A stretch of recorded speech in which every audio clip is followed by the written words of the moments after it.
बिस्मिल्लाहिर्रहमानिर्रहीम। अस्सलाम वालेकुम नाज़रीन। कल इमरान खान साहब के फैसलाबाद के जलसे में जो उन्होंने फ़ौज पाकिस्तान के हवाले से और उसकी क़यादत के हवाले से और आर्मी चीफ़ की तैनाती के हवाले से जो अल्फाज उन्होंने इस्तेमाल किए वहाँ पे अपनी तकरीर के दौरान, उसके ऊपर आज एक शदीद रद्द-ए-अमल जो है देखने में आया है।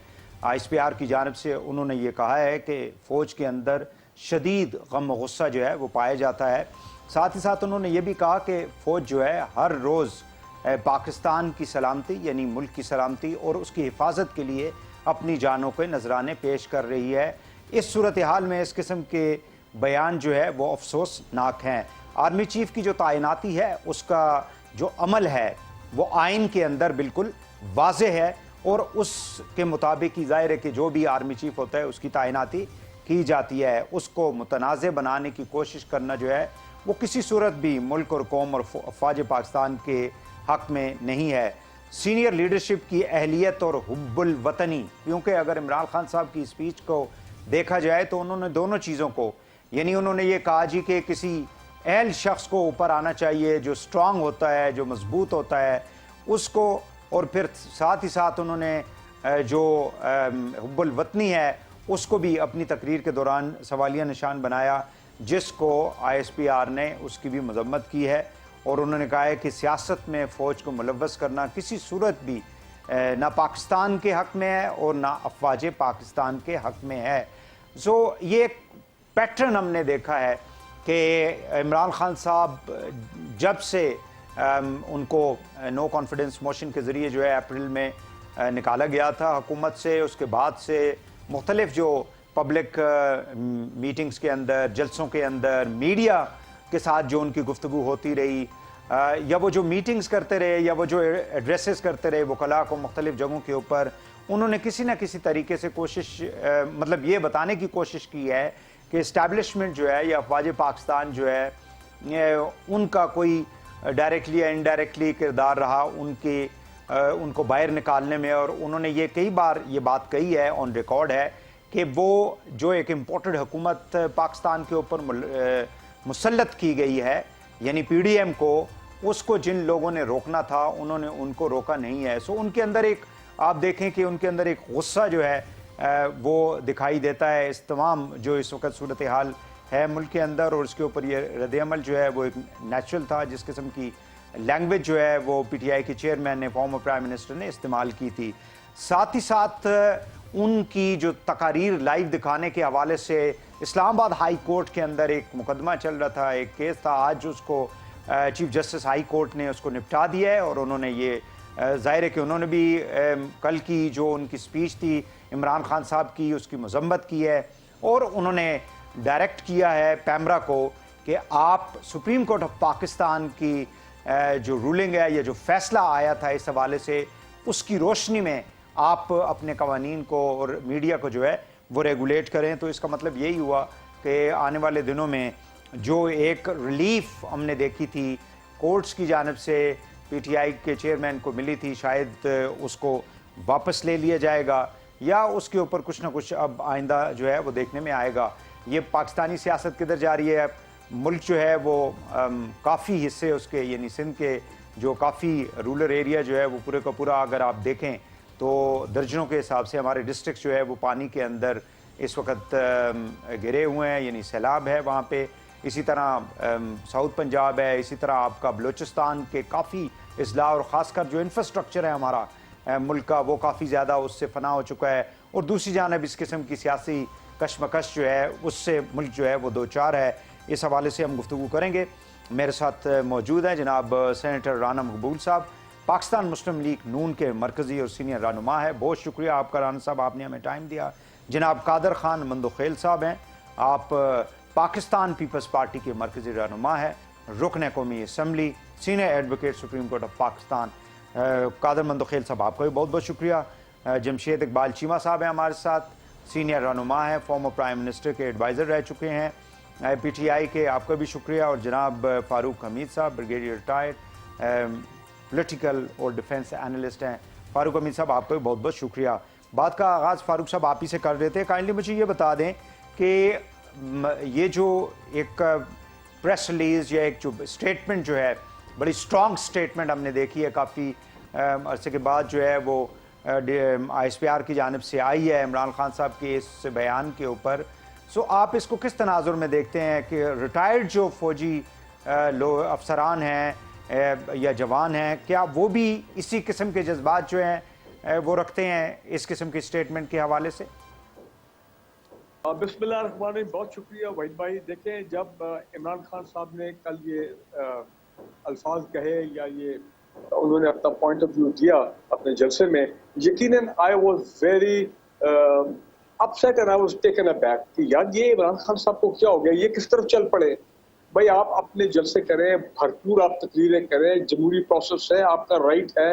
आप पिछले 5 दिन में 4 जलसे कर लिए और उससे 50 जलसे आपने पहले किए हैं, तो ठीक है, वो जो आपका पॉइंट ऑफ व्यू है उसके अपने वो इस वक्त that is not the issue.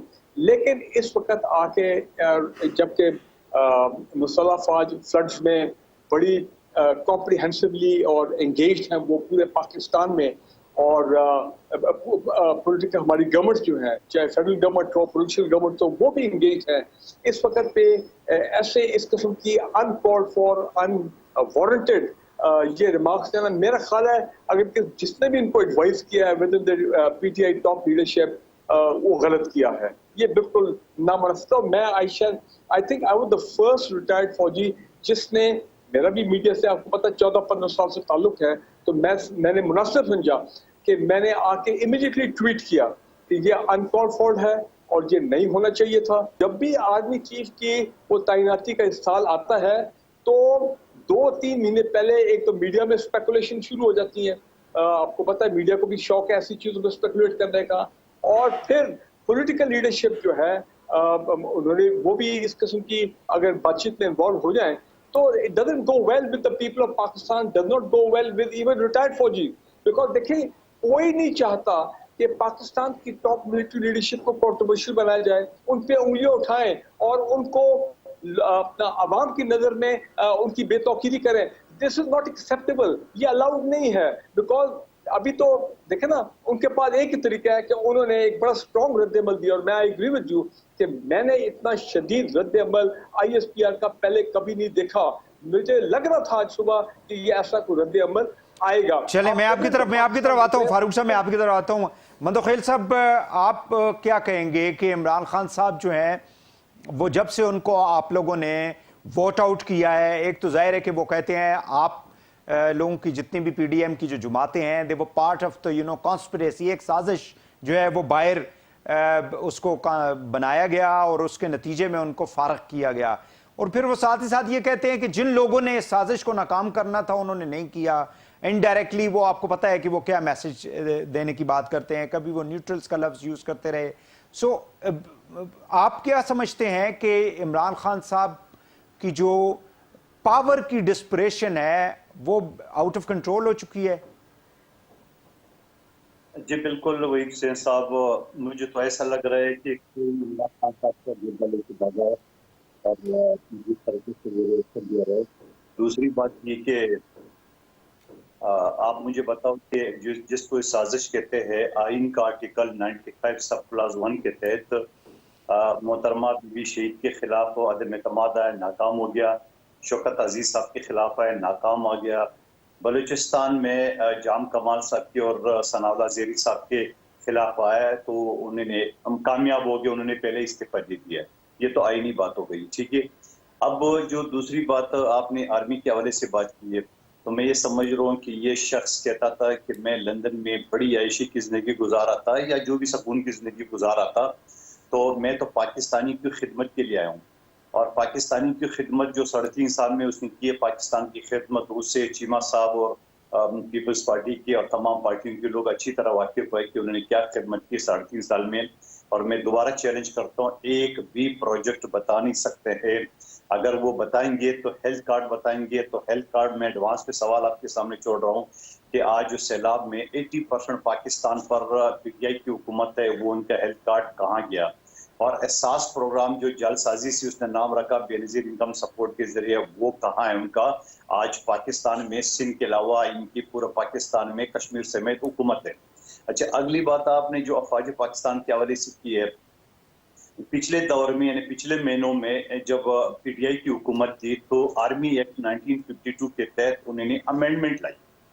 तो अगर जो बातें वो कल कर रहे थे तो वो उस एक्ट में क्यों नहीं ला है, उसने ये क्यों नहीं डाला था कि अब पाकिस्तान में जो भी आर्मी चीफ आर्मी स्टाफ का सिलेक्शन होगा जो कि प्राइम मिनिस्टर के इख्तियारात है, वो प्राइम मिनिस्टर के इख्तियारात नहीं होंगे बल्कि इमरान खान नियाजी के इख्तियारात होंगे, क्योंकि जिसको वो चाहे तो वो वतन होगा, जिसको पीपल्स पार्टी और नून लीग चाहेगी तो वो मुहिब वतन नहीं होगा।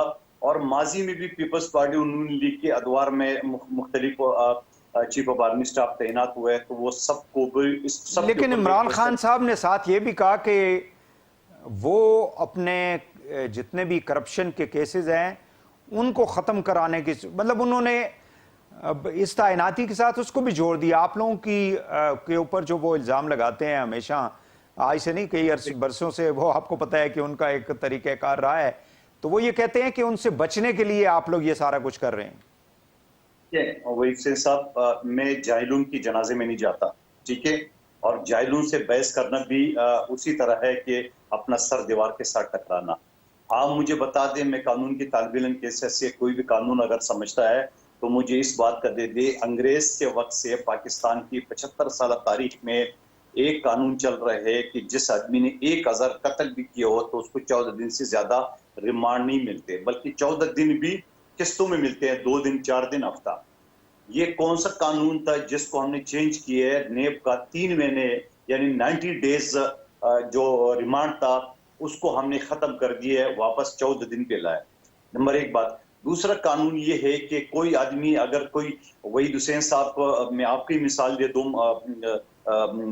अगर आप खुदा ना खास्ता या मैं कोई गुनाह करूं तो मेरे घर मेरे बच्चों को सजा क्यों मिले? तो ये भी मैं क्योंकि सोशल वर्कर भी हूं तो हमने इस चीज को भी हर वक्त अदालतों में उठाया कि एक शख्स अगर कातिल है, एक शख्स अगर कोई बदमाश है, अगर उसने कोई जुर्म किया है तो आप सीढ़ी लगा के उसके घर में कूद जाए और उनके पूरे घराने को जो है ना आप वो बना दे या गमाल बना दे, या उनकी बीवी बच्चों को आप थाने में रख लें और ये कहें कि जब तक मंदोखेल या वहीद हुसैन नहीं आएगा तब तक नहीं छोड़ेंगे। तो उस कानून को भी हमने बदल दिया है कि जो जुर्मदार है उसी को पकड़ा जाए, किसी और को न पकड़ा जाए। तो ये चंद चीजें हैं जो हमने खत्म की। फिर दूसरी बात ये, हमारे एक वफाकी वजीर है, उसका भाई पिछले 4 साल से नेब के कोर्ट में जेल में बंद है, उसकी जमानत भी नहीं हो रही है और उसके ऊपर इल्जाम कितना है, इल्जाम अभी साबित भी नहीं हुआ, 40 लाख का। हमने उसका लिमिट बढ़ा दी है कि भाई अगर 50 करोड़ का या उसके लग ठीक है मंदोखेल साहब, यानी आप ये कहना चाह रहे हैं कि आप लोगों ने जो भी अमेंडमेंट्स किए हैं नैब के आइन के अंदर, सॉरी कानून के अंदर, उसका मकसद यही था कि जो उसके अंदर ऐसी चीज़ें थी जो इनह्यूमन थी, जो कि दुनिया के अंदर कवानीन के अंदर नहीं होता, कि आप किसी को मौका ना दें कि वो अपने आप को बेगुनाह साबित करे, तो उस किस्म की चीज़ों को आप लोगों ने इस अमेंडमेंट के जरिए चेंज किया। ठीक है, मैं आपकी तरफ आता हूँ। राना साहब, आप काइंडली मुझे ये बता दें कि आज जो वजाहत आई है ISPR की, उन्होंने कहा है कि आर्मी चीफ की तैनाती जो है वो आइन के अंदर बिल्कुल वाज़ेह है, और वो कानून जिसको उन्होंने सुप्रीम कोर्ट के पास ये मामला गया था जब 19 में, तो खुद इनकी हुकूमत थी, इन्होंने उसको इनिशिएट किया, लॉ मिनिस्ट्री सारा कुछ इमरान खान साहब के अंडर था, तो फिर इस किस्म के बयानात देने से क्या मकसद हो सकता है खान साहब का? देखो जी, इसमें तो कोई कंट्रोवर्सी नहीं है वहीद साहब। लॉ मौजूद है, कॉन्स्टिट्यूशन के तहत वो लॉ बना है और लॉ की अमेंडमेंट भी इन्हीं के टेन्योर में हुई है। और फरूक नसीम साहब, आपको पता, उसको ड्राफ्ट करते थे और सुप्रीम कोर्ट में लेके गए, असेंबली से पास भी करवाया, इसलिए इसके ऊपर तो कोई इतराज का कोई स्कोप नहीं है। हाँ, प्लेइंग टू द गैलरी होता है, लेकिन हो गया कुछ ज़्यादा हो गया। आप देखते हैं आज चीफ जस्टिस इस्लामाबाद ने जो कमेंट्स किए हैं, जो 2 दिन पहले कुछ और बात कर रहे थे, बड़ा नरम लहजा था, आज उन्होंने कहा कि ये बड़ी ज्यादती है, इस तरह की बात नहीं करनी चाहिए और ये काबिल एतराज़ भी है और मुल्क के लिए इंजूरियस भी है। ये जो फ्रस्ट्रेशन है इमरान खान साहब के अंदर over the period of time, हम देखते हैं जितनी भी स्पीचेस अगर आप उनकी उठा के देख लें, तो ये फ्रस्ट्रेशन से बाहर क्यों नहीं आ पा रहे वो अभी तक, डिस्पाइट इतनी सपोर्ट है पब्लिक की? वही साहब, उनसे एक पॉलिटिकल गलती बहुत बड़ी हो गई वो इलेक्शन के अब भी डिमांड कर रहे हैं। जब उनके पास अपने पास मौका था और टाइम भी काफी था, उस वक्त वो असेंबली को डिसॉल्व कर देते तो इलेक्शन हो जाता। कितनी 2-3 4 महीने की बात है ना जी, तो क्यों ना किया है, फिर क्यों वेट किया है? अब अगर आप इतने ही डेमोक्रेसी के लिए समझते हैं कि जरूरी है और इलेक्शन होना चाहिए, तो उनके पास सारा इंतजाम था, लीगल पावर थी, वो असेंबली को डिसॉल्व करके इलेक्शन अनाउंस कर देते, लेकिन नहीं किया। अब उसके बाद एक और, लेकिन उन्होंने लेकिन कर तो दिया था ना, जिसको फिर सुप्रीम कोर्ट ने रोक लिया था बाद में। नहीं, वो टाइम तो नहीं था कि जब आप वोट ऑफ नो कॉन्फिडेंस के लिए एक मोशन जमा हो जाए हाँ। और हाउस उसको कंसिडर कर रहा हो, तो फिर आप कैसे डिसॉल्व कैसे कर सकते हैं? उससे पहले वक्त होता है ना जी। वो वक्त जो है उन्होंने इस तरह जाया कर दिया। क्यों किया, अब वो इसको बेहतर तरीके से बता सकते हैं। अभी आप फरमा रहे थे कि उनकी तबीयत में बहुत गर्मी है, कुछ है लगता है। कभी वो कह रहे थे 1,40,000 पैगंबर, अब लोग सोशल मीडिया पे भी देखे 16,000 पैगंबर निकाले, कहाँ से निकालते हैं? लेकिन वो कहते हैं वो कहते हैं जुबान फिसल जाती है। हाँ चलो ठीक है, चलो ये भी ठीक है। फिर ये भी उन्होंने कह दिया कि 40 करोड़ आबादी थी। इसलिए मैं हमेशा ये तालिब इल्म जो इसका स्पीचेस का डिबेट्स का रहा हूँ, हमेशा जो सीनियर लोग होते हैं ना, वो अपने स्क्रिप्ट को लिख लेते हैं, उसके बुलेट पॉइंट्स बना लेते हैं, उसकी जुबान की नोक पलक संवार लेते हैं और अपने डिक्शन को ऐसा रखते हैं जो बैलेंस भी हो और लोगों तक नहीं। लेकिन फ़ौज पाकिस्तान के बारे में जो बातें उन्होंने, जो भी अल्फाज उन्होंने इस्तेमाल किए या जो बातें उन्होंने कही है, वो तो ऐसा नहीं लगता कि वो मतलब लिखा हुआ कुछ और भी होता। तो उनके अंदर ये एक पिछले 4-5 माह से आपको तो ज़्यादा मालूम है कि उनके अंदर एक मतलब वो बात कर भी जाते हैं और बात नहीं भी करना चाहते, पैगाम दे भी देते हैं, पैगाम नहीं भी देना चाहते, लेकिन आगे उन्होंने आपको रखा हुआ है, लेकिन पैगाम किसी और को वो दे रहे होते हैं। तो ये एक चीज़ उनके अंदर मुसलसल क्रॉप अप हो रही है ना। वही साहब, जो पैगाम जिनको दिया उन्होंने आगे से उस पैगाम का जवाब भी आज दे दिया, आपने सुन लिया है ना। जैसे वो ब्रिगेडियर साहब फरमा रहे थे कि इतनी सख्त जुबान मैंने पहले नहीं देखी आती हुई ISPR की। चीमा साहब क्या कहेंगे, ये जो ISPR की आई है, स्टेटमेंट आई है खान साहब के बयान के बाद? अच्छा भाई साहब, एक तो ये कि आपका बड़ा शुक्रिया, आपने मुझे टाइम दिया, लेकिन वाकई दे देना। पहले 3 बंदे आपने मुखालिफ बुलाए और उसके बाद चौथे आप खुद, तो मेरे से बनकर आप पूरे प्रोग्राम में बोले हैं, you are free to speak please. हाँ, मुझे बोलने देना। पहली बात तो ये है कि ये जो है ना प्रोवोक करना, जुल्म हो गया, जुबान बड़ी सख्त है, क्या थोड़ी टॉलरेंस बढ़ाएं। सारों को कहें, देखें सियासत में नहीं सियासत में कौन आता है? इस मुल्क की इकानमी कौन ठीक करता है? इस मुल्क के सारे चोरों को इकट्ठा कौन करता है? जब आप सारे मुल्क के चोरों को इकट्ठा करें, आप साथियों के पीछे नजर आए, आप चैनल के पीछे नजर आए, आप कैमरा के पीछे नजर आए, बल्कि पीछे भी ना आगे नजर आए, तो फिर सियासत में आप खोलें। तो मेरा ख्याल है कि देखें, यहाँ पे जब आप इस तरह के काम करते हैं तो फिर टॉलरेंस अपनी बढ़ाएं। ये जो है ना कि अवाम के दी हुई ताकत को अवाम के खिलाफ इस्तेमाल ना करें। ये जो तमाशा है काफी हो गया। अब चीजें नजर आ रही हैं, ये जो मतलब बैठ के आप टीवी की बुनियाद पे, आप चैनल की बुनियाद पे आप यहाँ बैठ के आप किसी को मतलब जीतना चाहते हैं अवाम के खिलाफ। भाई अवाम 70% है, बाकी 30% सारे। ये फैसला ये मुल्क ना किसी के बाप ने पता किया था, ना किसी के बाप ने खरीदा था। यहाँ वोट से फैसला वोट से हुआ था, आइंदा भी फैसला वोट से होना है। वोट के अलावा जो कोशिश करेंगे वो फारिग हो जाएंगे। जो कोशिश करेंगे वो एक आप कह लें कि इस मुल्क में लॉलेसनेस होगी, रेस्टलेसनेस होगी, तो वो ना करें। इस मुल्क में इंतशार, इस मुल्क में फसाद वो ना करें। यहाँ मतलब इमरान खान क्या क्या दिया है, ये बात तो मरियम बीबी कई बार कह चुकी है, और मौसूफ वजीर दाखिला का, वजीर दिफा का नाम ले रहे हैं। वो कहता है कि फौज इस मुल्क के अवाम की हड्डियों का गोश्त चूस गई। तो क्या हुआ, आज वजीर दिफा है, वो मोअज़्ज़ज़ वज़ीर दिफा है जिसने फैसला करना कि इमरान खान को अच्छा जमशेद चीमा साहब, आप कंडेम आप खान साहब की इस स्टेटमेंट को कंडेम नहीं करते, ओन करते हैं? कंडेम वाली कौन सी बात है इसमें? किया ठीक हो गया। क्या उन्होंने कहा है, एक मिनट सुनना, उन्होंने कहा क्या है, उन्होंने मेरिट होना चाहिए, इसमें क्या गलत है? क्या गा रही नहीं है, उन्होंने कहा कि यहाँ पे अगर कोई बंदा अमेरिका को सबमिसिव है, अमेरिका में उसकी इन्वेस्टमेंट है। नहीं, लेकिन ये काम किसने करना है? सिटिंग प्राइम मिनिस्टर ने करना है ना। इमरान खान साहब is a sitting prime minister. नहीं, ये आप क्या कर रहे हैं, मैं क्या कर रहा हूँ, हम राय दे रहे हैं जी। तो प्राइम वो लीडर भी अपोजिशन क्या राय नहीं दे सकता? आप भी यही कर रहे हैं ना, मैं भी यही कर रहा हूँ, वो भी यही कर रहे हैं। यहाँ बैठ के ब्रिगेडियर फारूक अमीर भी यही कर रहे हैं। तो क्या फैसला ब्रिगेडियर फारूक अमीर ने करना है कि इमरान खान ने गलत कहा है कि ठीक कर रहे हैं? राय दे लेना, मैं भी राय दे रहा हूँ, इमरान खान ने भी राय दी है। अब राय देना तो इतना ज्यादा यार, इस मुल्क में रेड लाइनें कम करें, इस मुल्क में होली काउस कम करें। तमाम देखते हैं दाएं बाएं पीछे आगे हर तरफ होली काउ खड़ी है, हर तरफ रेड लाइन खड़ी है। भाई सफोकेशन हो रही है इस मुल्क में। इस मुल्क में 22 करोड़ 75 लाख लोग हैं।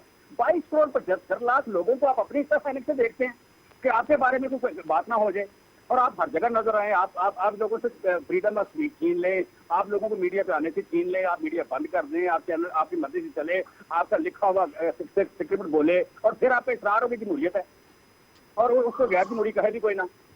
अदारों का नाम लें, अदारा के तो आप डर जाते हैं या लोगों को डराते हैं। भाई देखें, प्लीज प्लीज इस मुल्क में जमहूरियत रहने दें, इस मुल्क को आजाद रहने दें, इस मुल्क के लोगों को सांस लेने दें। हम बहुत गरीब हो गए।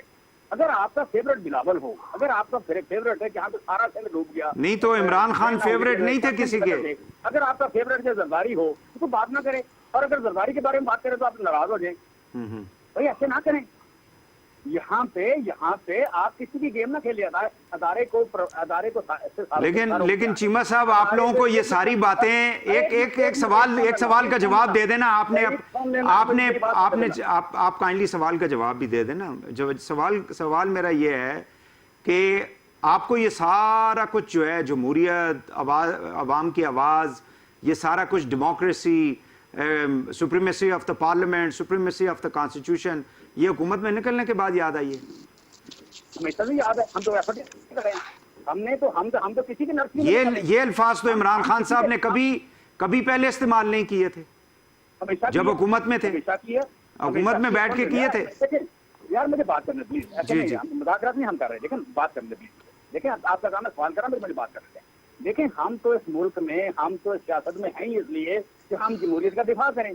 लेकिन ब्रिगेडियर हमीद कहें कि जब इतने जलसे किए, जलसा करना मेरी मर्जी है, मेरा हक है। जलसा मैंने किसी से पूछ के करना है, तकरीर मैंने किसी से पूछ के करनी है। हाँ, मैं लाल असमत ना फैलाऊं, मैं फसाद ना फैलाऊं, मैं आइन ना तोड़ूं, तो कहाँ मैंने तोड़ा आइन? मैंने तो एक पत्थर नहीं आज तक उठाया। मुझे तो 25 मई को डंडे पड़े, मेरे ऊपर 6 पर्चे, मेरे ऊपर दहशतगर्दी के 4 पर्चे में मैंने बात नहीं की। मेरी बीवी के ऊपर दहशतगर्दी के 4 पर्चे। क्या हम दहशतगर्द है? करने वाले हमें नजर नहीं आते? हमें याद है भाई किसने किए पर्चे, और फिर भी आप कहें कि हमारे बारे में बात ना करें। यार आप लोगों की चादर और चारदीवारी में दाखिल हो जाए, आप लोगों पे दहशतगर्दी के पर्चे करें, आप लोगों को फ्रीडम ऑफ स्पीच छीन लें, और लोग बात ना करें। चलें अब इजाजत अगर दे दें कि मैं अब क्विकली ब्रेक, जी ठीक है, मैं ब्रेक ले लूं एक, वापस आके ठीक हो गया। चीमा साहब एक ब्रेक लेते हैं, वापस आते हैं। नाज़रीन एक ब्रेक के बाद हाजिर होते हैं, हमारे साथ रहिएगा।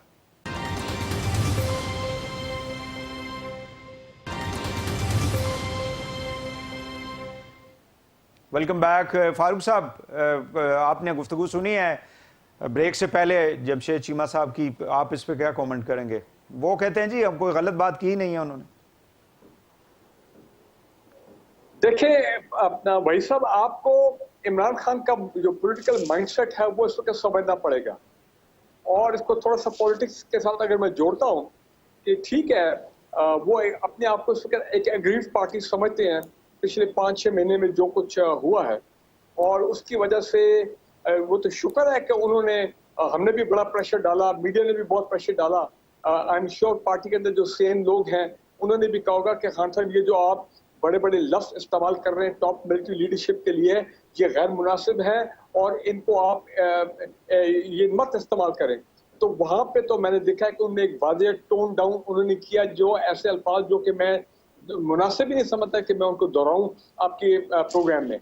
तो वहाँ पे एक बेहतरी तो आई है, लेकिन ये सडनली क्योंकि हो सकता है कि उनको नजर आ रहा है, अब बात वही है ना कि अगर उनको नजर भी आ रहा है कि इस साल इलेक्शन नहीं होने जा रहे, तो भाई इस साल नहीं होंगे तो इलेक्शन अगले साल हो जाएंगे। अब मसला सारा एक इकट्ठे बैठने का है। वो कहते हैं कि जी पहले आप डेट अनाउंस करें तो फिर हम आके आपके साथ बैठ के मजीद सारी बातचीत करेंगे रूलिंग पार्टी के साथ। और रूलिंग पार्टी की तरफ से वो कहते हैं जी जाहिर बात है वो क्या हम क्यों इमरान खान के कहने पे डेट अनाउंस करें। सारा झगड़ा ये है, उस झगड़े का ये फॉलो आउट हो रहा है। मैं तो कहता हूँ कि वो मिडिल सोल्यूशन निकाला जाए कि अगर अगले साल सितंबर में नहीं, इस साल इलेक्शन नहीं, तो भाई फरवरी मार्च में बड़े बड़े टॉप हमारे सियासतदान हैं, अच्छे लोग हैं, जो बैठ के सबको बिठाएं और एक पॉलिटिकल सोल्यूशन, मिडिल सोल्यूशन निकालें, ताकि ये जो नहीं मुझे फारूक साहब ये भी बता दें कि क्या इमरान खान साहब को ये भी खदशा है कि उनको सारे इलेक्टोरल प्रोसेस से आउट करने के लिए सारा कुछ किया जा रहा है?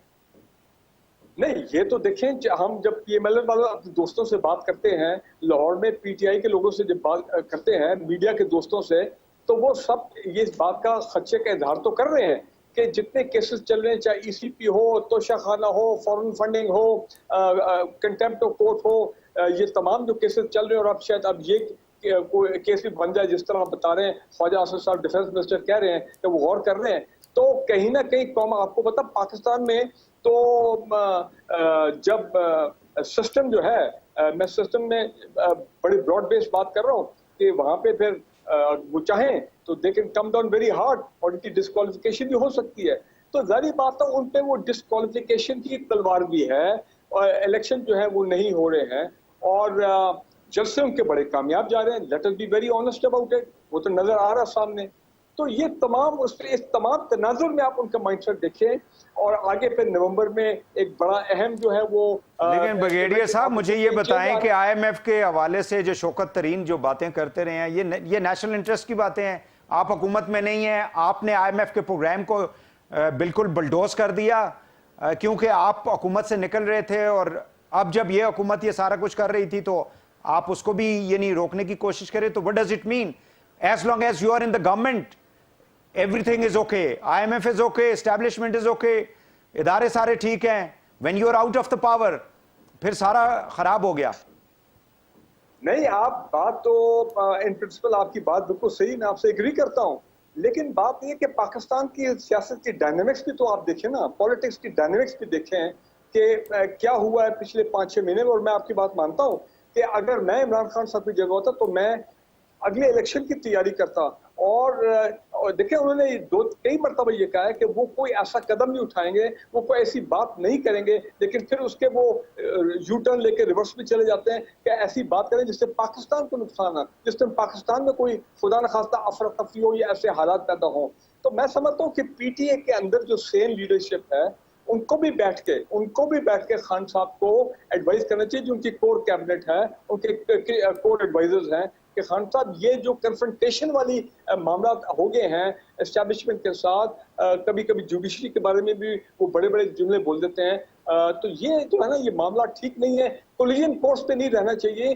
भाई खुदारा इस वक्त हम फ्लड्स में इन्वॉल्व हैं, 10 बिलियन अरब डॉलर का इंफ्रास्ट्रक्चर का नुकसान हो गया है। सिंध में देखें कितनी बड़ी तबाही आई है कि वहां पे अपना सारी मुसल्लह अफवाज, सिविल अदारे, एनडीएमए, रेस्क्यू वाले, उसके अलावा तमाम प्राइवेट एनजीओ सब वहां पे सुबह शाम काम कर रहे हैं। हम तो घरों में बैठे हैं, यहाँ पिंडी, लाहौर में, इस्लामाबाद में, और जनाब धुएंधार तकरीरें कर रहे हैं। तो मुल्क ठीक हो गया फारूक साहब, ठीक हो गया। मंदोखेल साहब मुझे ये बताएं कि क्या इमरान खान साहब की फ्रस्ट्रेशन की एक वजह यह भी है कि जिस किस्म के केसेस चल रहे हैं, यानी तोशाखाना हो या फॉरेन फंडिंग के हवाले से हो या बाकी जो केसेस उनके खिलाफ हुए, इवन ये टेररिज्म वाला जो उन्होंने स्टेटमेंट दी थी इस्लामाबाद F9 पार्क के अंदर शहबाज गिल को छुड़वाने के हवाले से, आईजी, डीआईजी एंड वो जो जज साहिबा थी, तो ये भी एक वजह हो सकती है कि वो ये समझते हैं कि शायद उनको जो है ना पूरे प्रोसेस से आउट किया जा रहा है।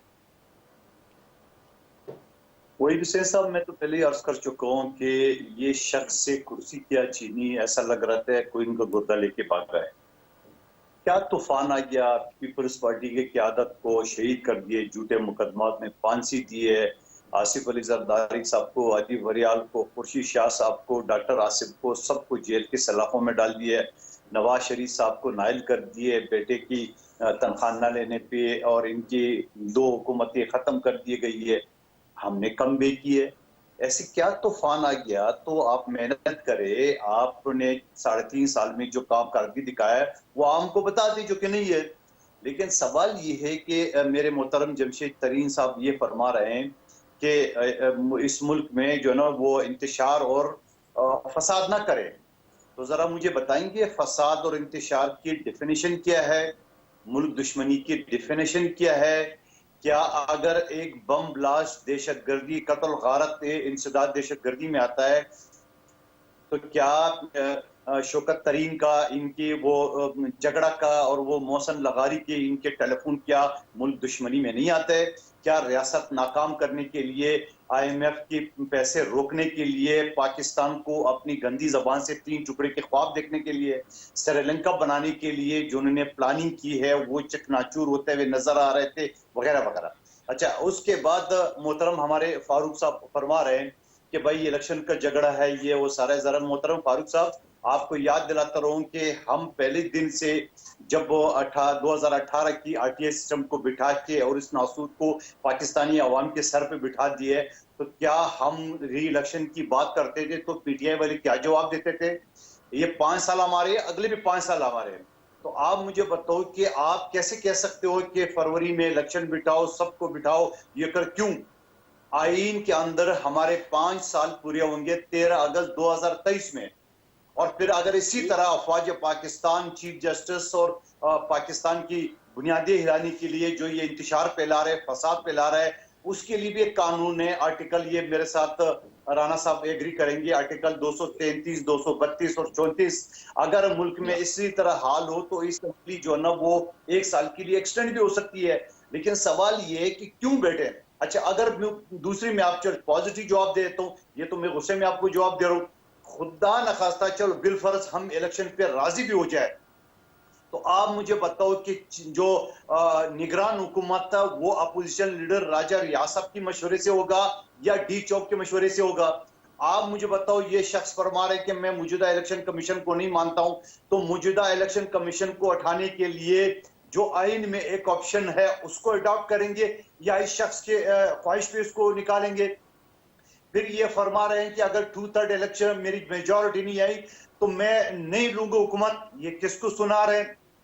और उसके बाद जब ये बात कर रहे हैं कि इलेक्शन शफाफ हो, तो भाई ये इलेक्शन शफाफ हो, चीफ इलेक्शन कमिश्नर हो या निगरान हुकूमत हो, आप आइए असेंबली में बैठे, वहां पे कानून साजी कर रहे हैं हमारे साथ। यकीनन हम इस चीज की ख्वाहिश है कि इलेक्शन शफाफ हो, RTI सिस्टम के जरिए कोई नासूर न बन आ जाए।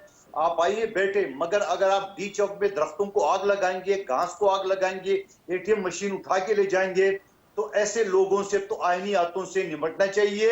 और मैं समझ रहा हूं कि हमारी थोड़ी सी कमजोरी है कि खासतौर पे राना सनाला साहब की कि अभी तक ये मुंह देखते रहते हैं। आप मुझे बताओ कि मुल्क दुश्मनी, गद्दारी और ये सारी जो हरकत ये शख्स कर रहे हैं, चलें ठीक हो गया मंदोखिल साहब, ठीक हो गया। नाज़रीन, यहाँ पे एक और शॉर्ट ब्रेक लेंगे, वापस आके प्रोग्राम को आगे बढ़ाते हैं, हमारे साथ रहिएगा।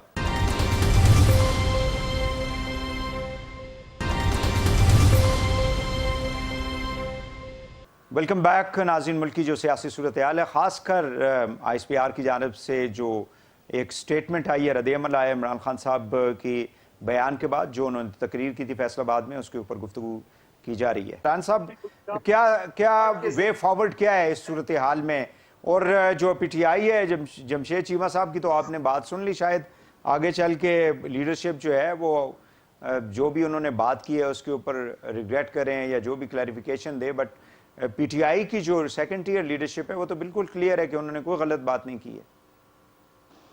लेकिन जी वो तो एक अलग बात है, एक पॉजिटिव होते हैं लोग, उसमें कोई अजंबे की बात नहीं है। आपने सवाल पूछा है कि इसका हल क्या है।